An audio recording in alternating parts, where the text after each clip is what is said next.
राति 1 ରୁ 5ଟା ଭିତରେ थाना पीड़िता जो कथबार्ता करुले जदि सरकारी प्रायोजित न हो ताले जो वीडियो रेकर्डिंग करा जाइथो पुलिस डिपार्टमेंट तरफ क्या द्वारा से उपस्थित पुलिस तरफ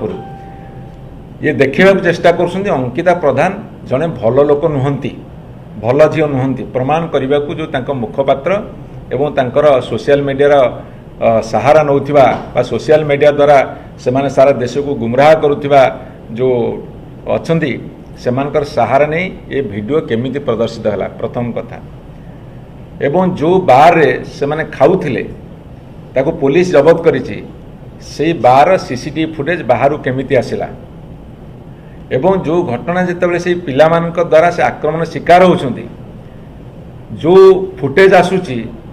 से झील तार जुक्ति रखिला बेले जेती कथा सेतिक आसी मार खाइला बेले काटी देकी ताकू गणमाध्यम किए दउछि एसबु कथा सरकार प्रायोजित ना नहीं ए कथा ओडिशावासी विचार करेंगे एवं से कौन खाऊले केमिति बसीथिले